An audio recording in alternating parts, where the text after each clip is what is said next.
awesome. So yeah, that worked.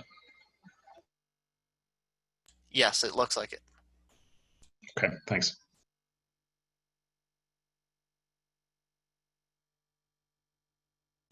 And there's Michael. Oh, he's out of the shadows. Dramatic.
Good afternoon, everyone.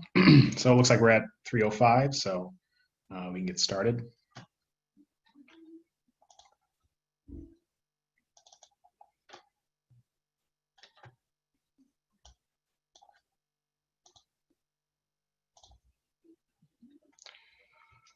All right. My name is Chris, and I'll be talking today about capture-based neutron detection. It's part of the MTV Summer School. Thank you all for coming.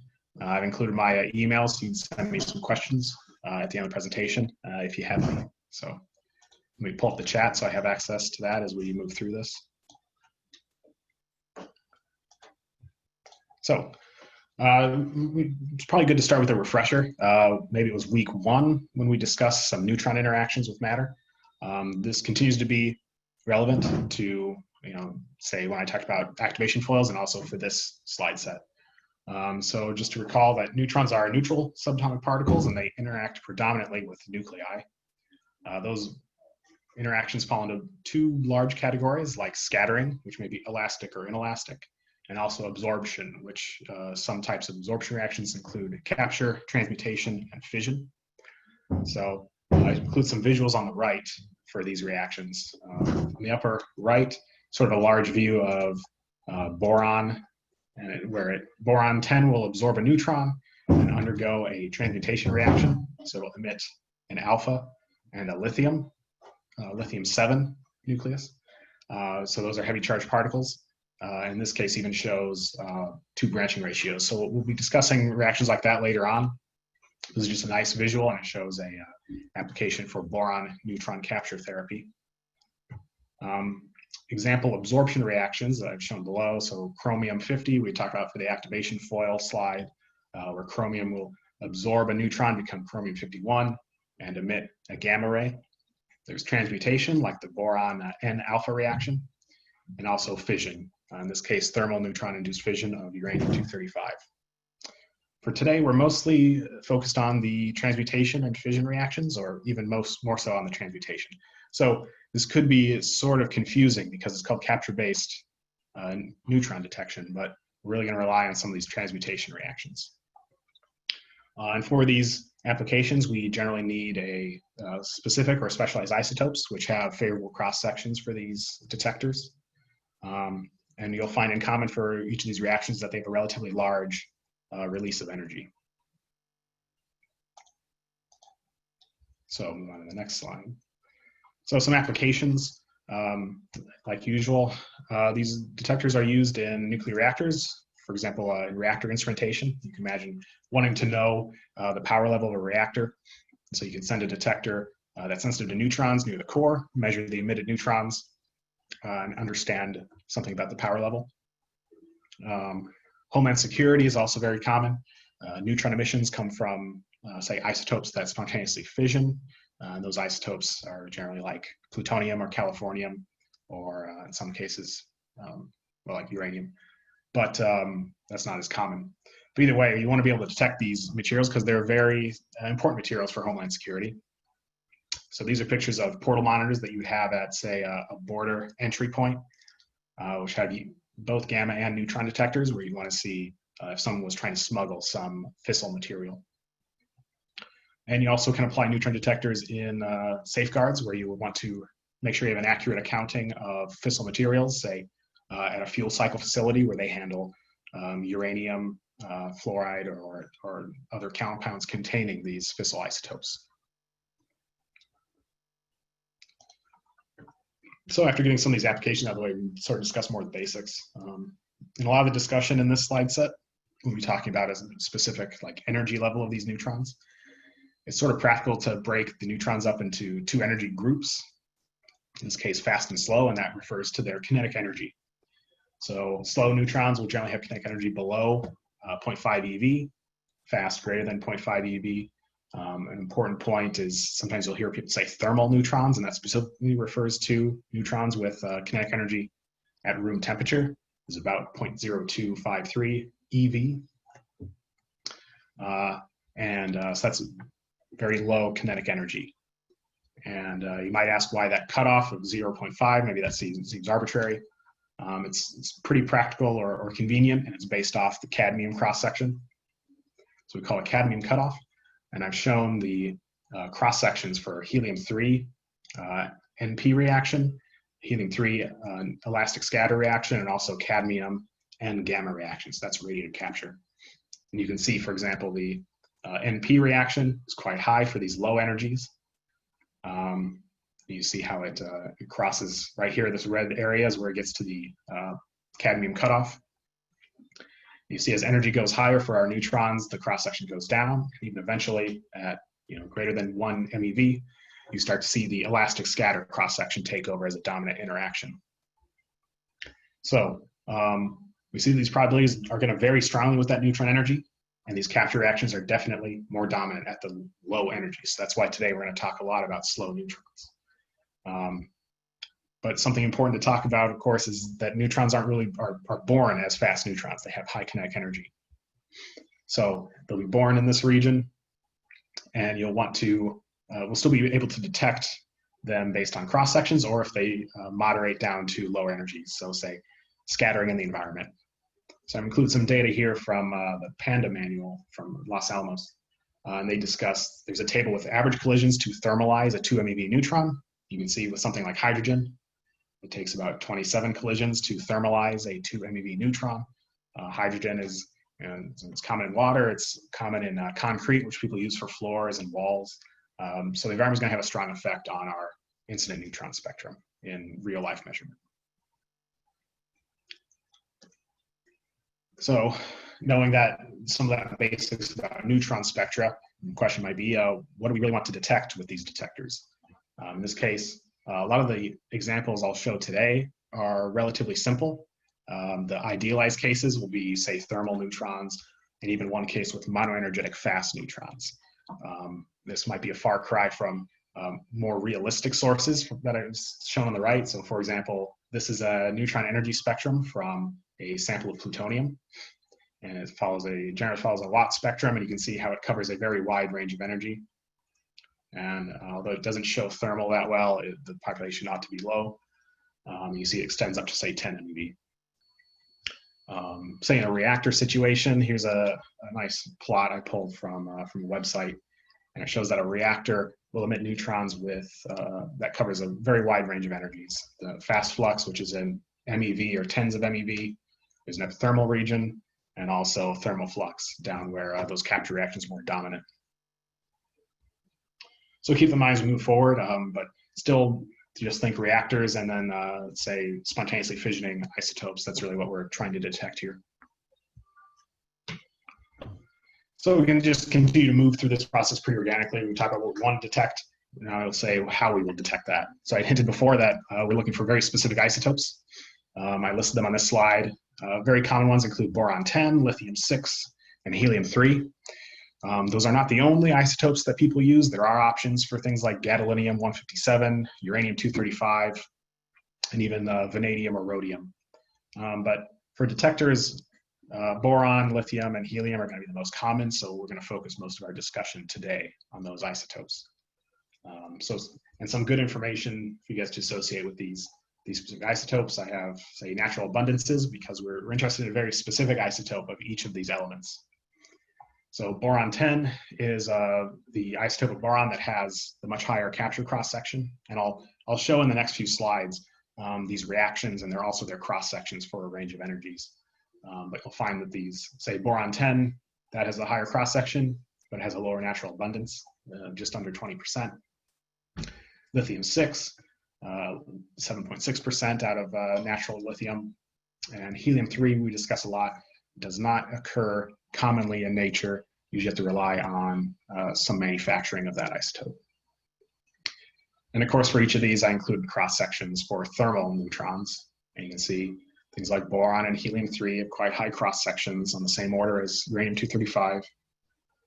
Lithium-6, slightly smaller. And of course, gadolinium has an extremely high cross section. And that makes it, can be valuable as like a neutron poison in other applications. So yeah, as I said, on the next few slides, we'll look at each of those reactions and look at their cross sections, eventually show you how we apply those in a detector situation.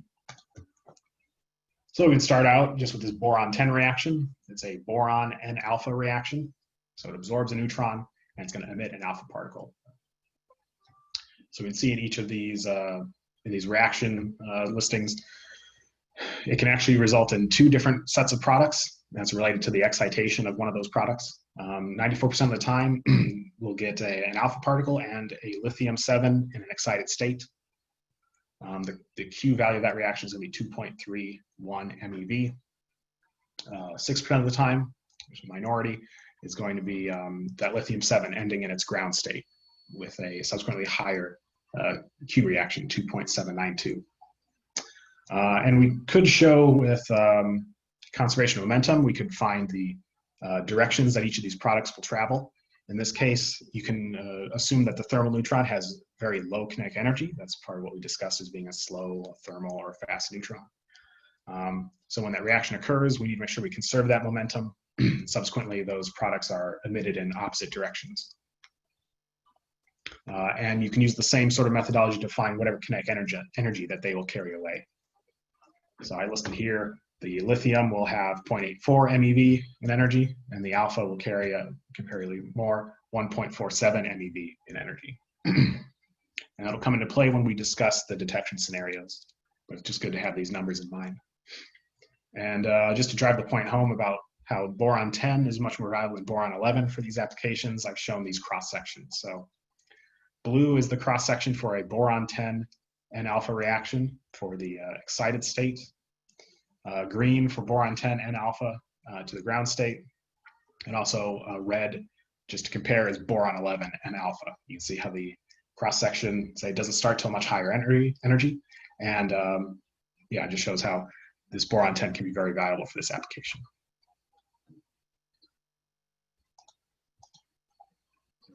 The second isotope we discussed was lithium-6. This is another N-alpha reaction with a Q value of 4.78 MeV. And much of the same discussion. We can apply the same sort of math to find the energy of those products. In this case, the hydrogen-3 or triton will take 2.73 MeV of energy, and the alpha will be born with 2.05 MeV. Cross-section, again, I listed here. In this case, there is not an N-alpha cross-section that I could find for lithium-7.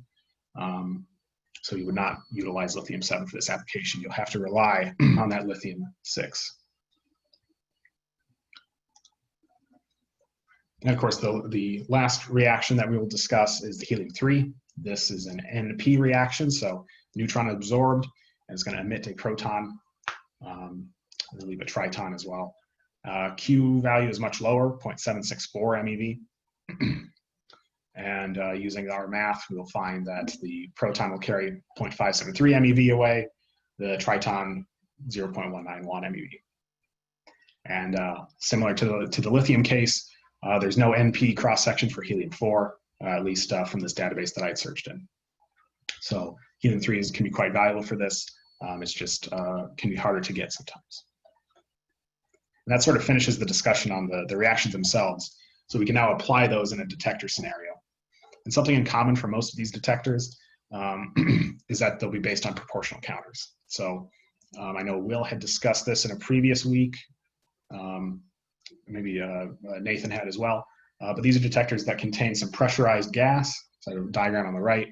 The particles, in this case, the neutron will enter the detector, undergo its capture reaction, transmutation, and those heavy charged particles are going to interact with the gas and produce more charged particles.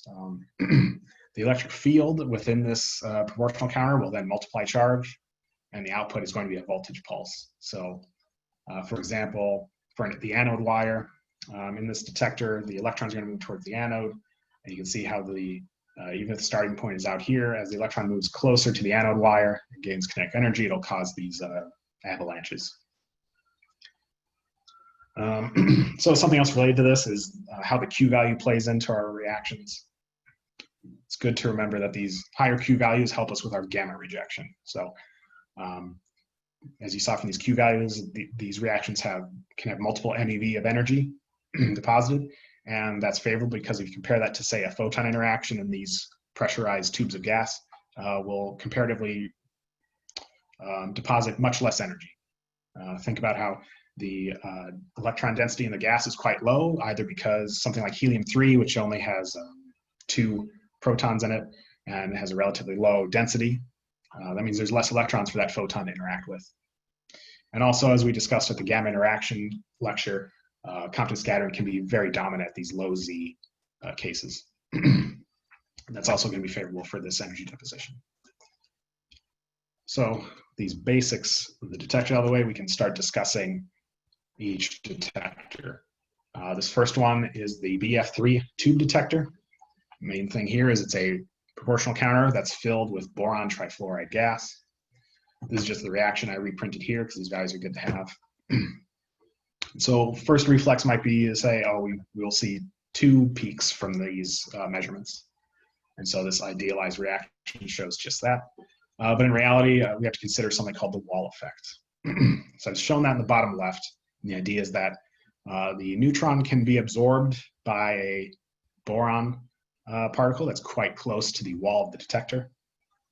And so in this case, maybe it's absorbed right near the wall, and the alpha can escape without depositing any of its energy.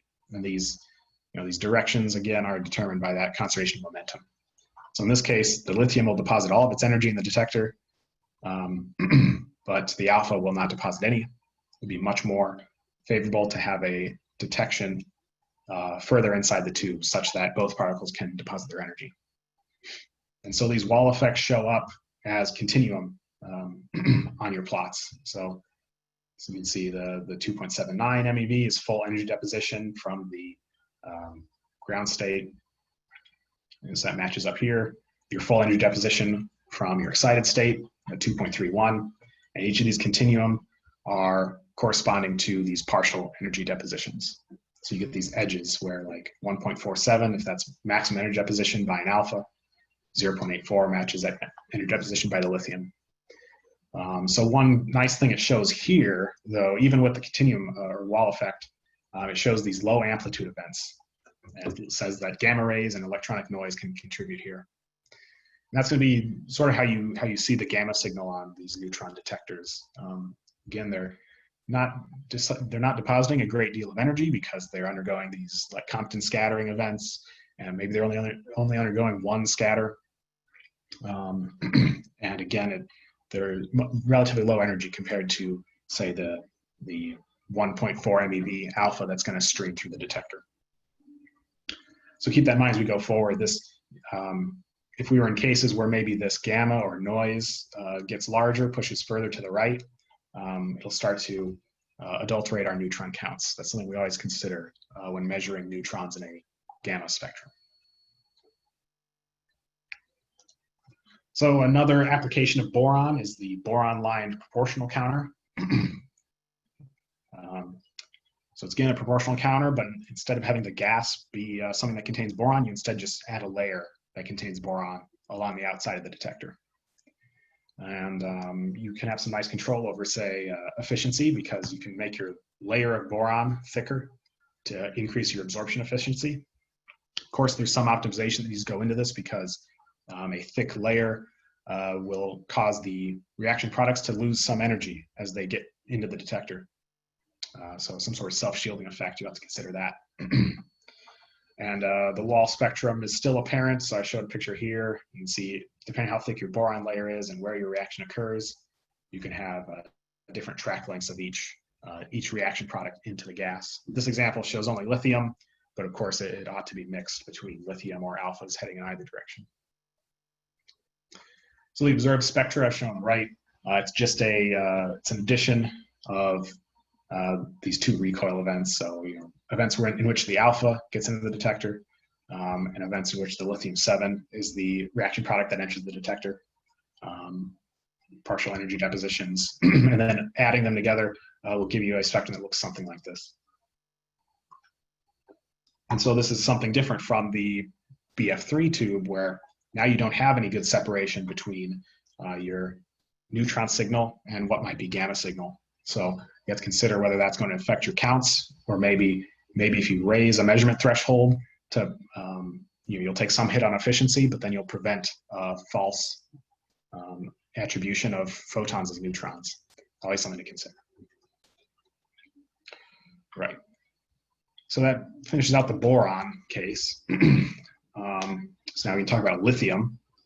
So this is a little bit different, not a proportional counter, but lithium is often used in lithium-containing scintillators for this neutron detection. Examples would be like lithium iodide, CLIC, CLLBC, and even lithium-loaded sodium iodide. This is a bit different. Relying on scintillator, these materials are much more dense, so it can have a high efficiency. And again, I've reprinted this spectrum here. So a few pictures here to discuss. This lower left picture is a diagram from an actual publication. And it shows, for example, they used a lithium iodide crystal and they surrounded it with a polyethylene sphere. I'll show a few more plots later on about how we can use polyethylene to help our measurements. But still, it's there because it contains a lot of hydrogen and it can moderate fast neutrons down to the lower energies. An example of some actual measured spectra I've shown you on the right. In this case, they measured plutonium-beryllium neutron source. So that's an alpha N reaction off the beryllium. So it's going to produce neutrons of relatively higher energy. And also radium-beryllium, which emits, again, neutrons through that alpha N reaction, but also a fair bit of gammas. So you can see in this case, a single full energy deposition peak. It will roughly correspond to the Q value of the reaction.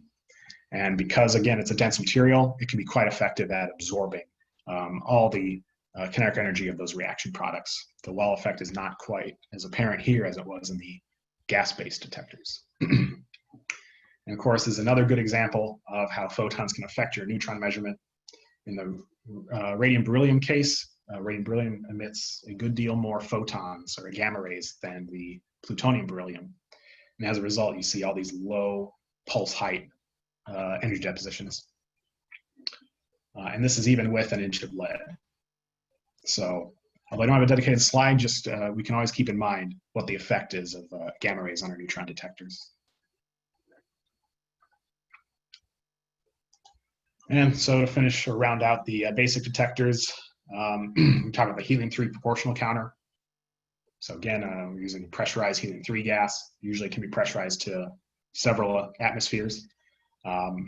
And although in general this could be used, or this idea could be used for the other gas-based detectors, you can always increase efficiency by, say, having a larger diameter of a tube, so you have more gas. You can increase pressure, which changes your density, and a higher density will get you a higher macroscopic cross-section. That gets you higher efficiency. And again, we'll see very similar to the, say, the Bf3 case. We're going to see our wall effect. And again, if you look at the plot in the upper right, you see a full energy deposition peak at 764 keV, matching that Q value. And you'll see wall effects based on which reaction product escapes the tube. And again, these are often idealized spectra. So I've also included an actual measured spectra, in this case, a 7-atmosphere Helium-3 tube. And here might be a good example. The wall effect continua are not quite as clean as the idealized case, just something that happens with real life measurements.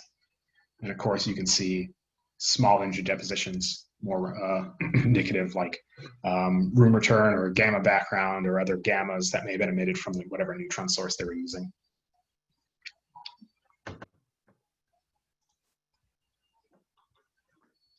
So these slides may come as a bit of a caveat. This is about capture-based neutron detection, and I said at the start that these capture reactions are quite dominant at the lower energies, but there is some way that we can leverage these reactions to detect fast neutrons or neutrons with higher energies. So the trick is to moderate our neutrons down to those slow neutron energies. So, of course, tomorrow we'll talk about scatter-based neutron detectors. So we'll talk about that, and those can be quite useful for fast neutron detection. For this slide and next slide, I'll be talking about using this hydrogenous material to thermalize neutrons. And that's what this visual really shows. So if we choose a thermal neutron detector, which is in this crosshatched area, and surrounded it with some hydrogenous material, and the hydrogen is the best thing we can use to moderate those neutrons down to thermal or slow energy. And this has a few example track lengths. So for example, like this track 1 on this top detector, the neutron will travel in, scatter, so 1, 2, 3 scatters, and then interact in the maybe this is Helium 3 tube, and get absorbed. Of course, there's, say, track 2, neutrons can still escape. They don't necessarily travel towards the center. And of course, you could think if this track 1 had the same trajectory and there were no moderation, it would just stream past. Maybe if track 1's very high energy, maybe it would just go through the tube without interacting. But that's the point of this moderation. And you can just make your moderation thicker to either increase sensitivity to higher energy neutrons. Of course, there's going to be another optimization point because you can still have absorptions in the shield, or in the moderator, excuse me. So like track 3, say a neutron comes in, it scatters a few times, but then gets absorbed. So you will see fall off in efficiency or sensitivity to neutrons if you use an extremely thick polyethylene sphere. So I have one example here for just that application. It's called Bonner spheres.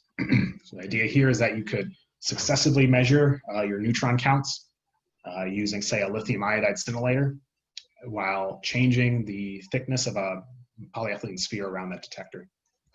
So this lower left shows a set of Bonner spheres. They're all made of polyethylene. And on the right, there's a response curve for each of those. So, for example, 0 inches would be a bare detector. You can see how it worked quite well for these low energies. It falls off with the high energies. As you add thickness to the moderator, you can see how this sensitivity peak shifts further and further to the right. In the maximum, say a 12-inch sphere gets you a nice peak at, this is near 10 MeV. So you just have to repeat these measurements. You're still relying on capture-based detection, but you are basically sensing those fast neutrons. It takes a bit of work, maybe mathematically, to say, take all your measurements together and develop an actual spectrum from that measurement, but it is something you can do. And also they use it in dosimetry. You can use a polyethylene sphere and a detector that may match dose response for human tissue, and I can tell you about your neutron dose at a localized area. And one other option, if you do still want to sense fast neutrons, you could still use Helium 3, but no moderation. So this slide has some information there. Some differences. You're going to see some new features, though, since you have these fast neutron interactions occurring in your detector. So an example in this idealized case, going to be the easiest to understand, you have a full energy deposition peak, and that's related to the Q value of the reaction, but also adding whatever the fast neutron energy is. So if it was like 1 MeV, this peak would be equivalent to 1 MeV plus 0.764. You'll also see a recoil distribution from elastic scatters off the Helium 3, and you'll still see an epithermal peak. So this is at 764. This is like if the neutrons thermalize elsewhere in the room and then travel in the detector and get absorbed, you'll see that peak as well. And something to help, as always, is some real measured spectra that are shown on the right. This is from a 2.41 MeV monoenergetic neutron exposure. So in the upper right, you can see, again, say a full energy deposition peak. You can see the epithermal peak. You can see a recoil distribution. And in this case, they subtracted some elastic scatter contribution to get to this plot below it. And now it looks much more similar to that idealized case where you have this peak. There aren't many signals down here in the middle, and then you see that recoil distribution as well. So just another example. I suppose finishing up, I have a couple slides here for maybe more or less common detectors. In this case, talk about like a fission chamber. This can still detect neutrons. It works like a boron-lined tube, but imagine using a layer of uranium instead. And this can be very commonly used in nuclear power applications. You can insert it into right next to the detector using like in-core or external core monitors. And one difference that would highlight is that this is seeing a very high flux of neutrons, say like 10 to the 14th, depends on the power level of the reactor. So you may actually operate this in a current mode. So instead of looking at pulses to make a spectrum, you just want to see the charge created in that detector. And of course, a visual showing the detectors in this region. there's a uranium U3O8 coating, and in this case, argon-filled chamber. So I'm not going to get a spectrum out of this, but if it's for power indication, that's fine for utilities.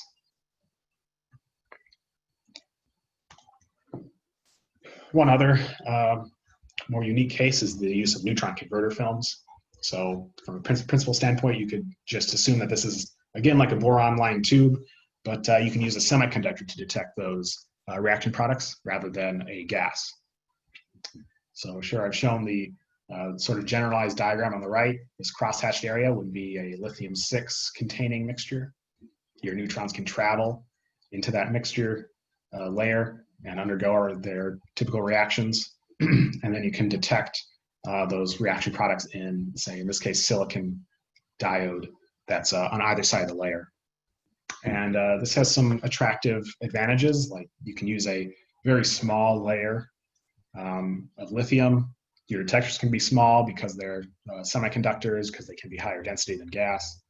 And that same thing helps you with wall effects.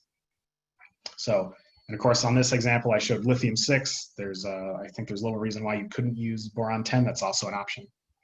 And my understanding is that there's still a lot of research in this area. And it can be quite attractive, the idea of using, say, silicon semiconductor, which there have been a lot of advances in. And you do not necessarily need to enrich isotopes like in the Helium-3 case or boron case. So that sort of rounds up all this discussion. I included some resources like usual. A lot of these visuals and the equations came from the Glendale Radiation Detection and Measurement book. The cross-section data came from this IAEA cross-section data database. And of course, feel free to ask if you have any other data on your mind. And I guess a quick summary just for you guys to remember, and especially be good to think about this summary slide as we talk about scatter-based neutron detectors tomorrow. Remember that we can use several isotopes to detect our neutrons via capture reactions. We typically use these in proportional counters, and we can make use of that high Q value, which helps us with gamma rejection. Again, these are very useful for thermal neutrons. We can always modify them for some fast neutron detection, but there may be some extra work that has to go into this. And yeah, that'll be good to contrast with scatter-based neutron detection. And a good summary table, including those major isotopes we use in our detectors, their abundance for each isotope, and then some reaction information and cross-sections. Hope that all helps you out. So thanks. I can take some questions. Thanks for listening.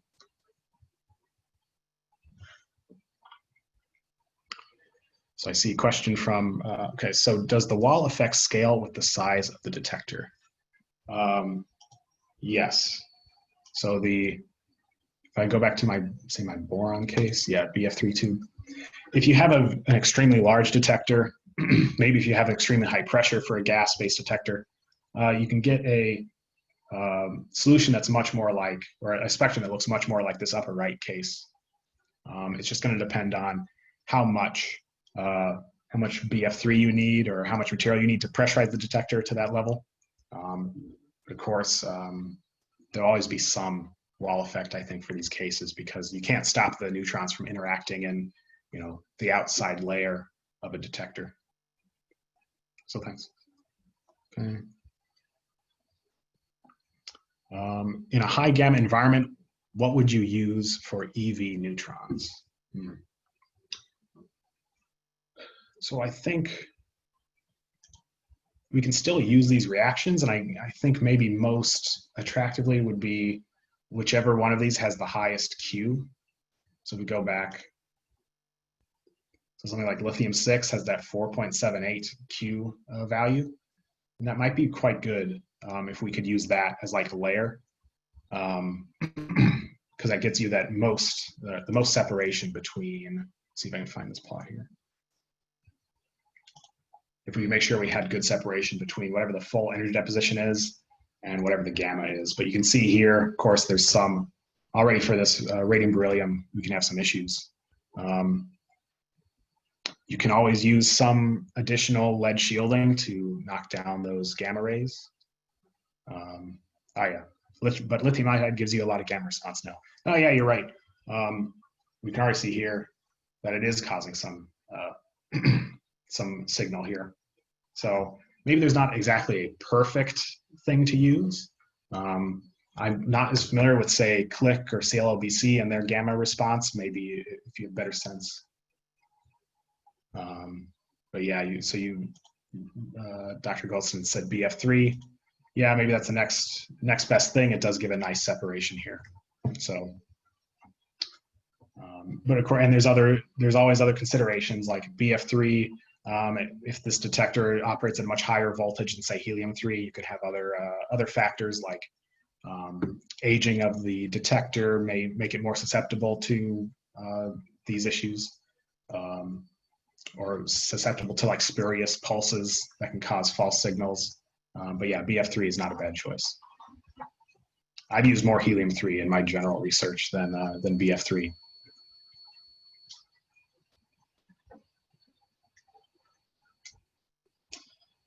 So I guess any other questions, be sure to post them in the chat. I can answer them. We still have about 20 minutes. We don't have to use all the time.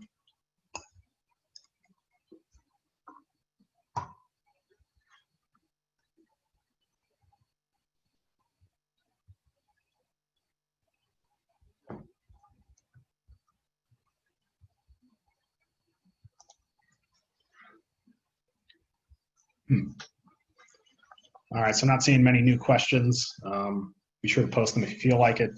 Also, you can feel free to email me questions after the presentation. Maybe if something slipped your mind here, but it comes up later, you can always email me. I got a few emails for the activation lecture, and I'm still working through some of the answers, so don't feel discouraged if I haven't answered yet. I'm working through that. I'll be sure to send you guys out some responses. And of course, any other questions here, if it prompts me to make a new slide, I can add a new slide within the coming days when I upload a new version of this to the cloud for you guys to see.